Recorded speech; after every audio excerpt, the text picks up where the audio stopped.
சுந்தரகாண்டம் அத்தியாயம் 1. அனுமன் சமுத்திரத்தை தாண்டுதல்.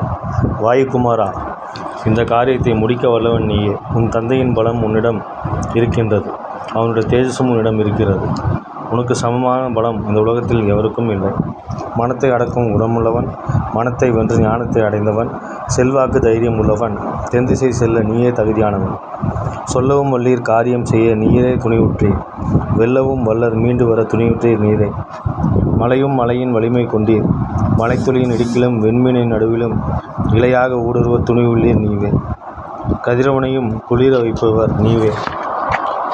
சம்பனும் ஜாம்பவனும் தன் பலம் புகழ்ந்தார்கள். தனக்கு ராகவனால் வலிமை உண்டென அவர்கள். தான் கடல் தாண்ட வல்லவர், தாவி சீதையை கண்டு ராமனிடம் சொல்லத்தக்கவன் என, கடல் தாண்ட உந்து சக்தி வேண்டும் என கடல் நடுவே உள்ள மேருமலையை தாவி ஏறினான். ஏறிய வேகத்தில் மேருமலை சிறு மடுவானது.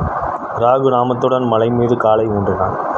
சூரியனையும் இந்திரனையும் தந்தை வாயுபிரானையும் பிரம்மனையும் பூதகணங்களையும் மனதால் தியானித்து ராமனின் நல்லால் பூதேவி சீதாதேவியை தேட கடலை தாண்ட ராகவனை தொழுதான். மலையை தன் காலால் மிதித்த நேரத்தில் மலர்கள் உதிர்ந்த மலையை மூடின. மலைகள் தன்னிடமிருந்து கண்ணீரை கொட்டின. மதையானை ஆட்டம் ஆடின. பல நிராத்துக்கள் மலையிலிருந்து புரண்டன. குகையில் உள்ள மிருகங்கள் மிரண்டன. மெய்சிலத்த அனுமான் கர்ஜனை செய்தான்.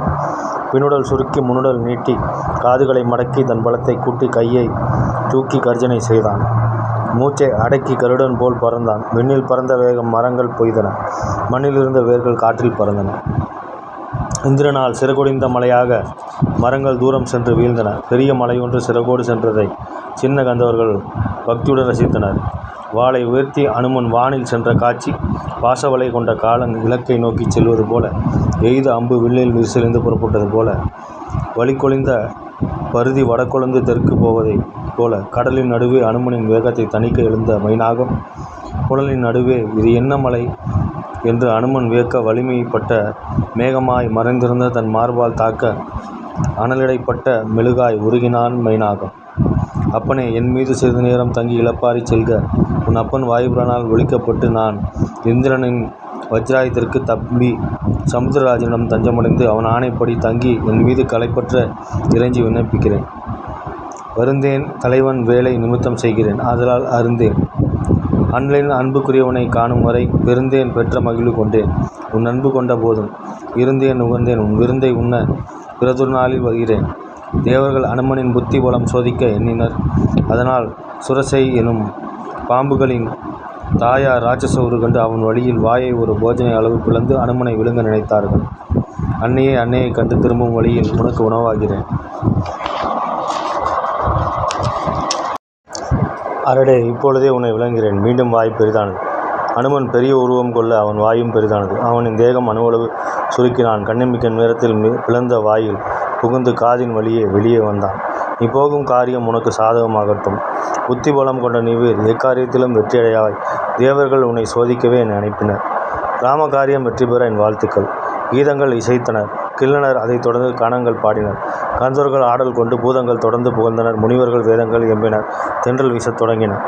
அனுமனுக்கு சோதனை அத்துடன் தீரவில்லை. அவனின் மின்னல் வேகம் தடைப்பட்டது.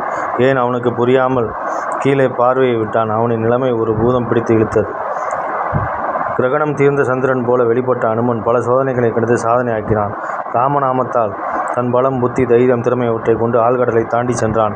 இலக்கை அடைந்தான். கடலை தாண்டினேன். ராமநாமம் மகிமையால் கடல் நடுவே இலங்கையை கண்டேன். ராமனின் கருணையால் திரிகூட மலையின் மீது இருந்த இரவு வந்து புறப்படுவோம். அரக்கியர் காக்கும் இலங்கையில் அன்னையை தேட நான் செல்கிறேன்.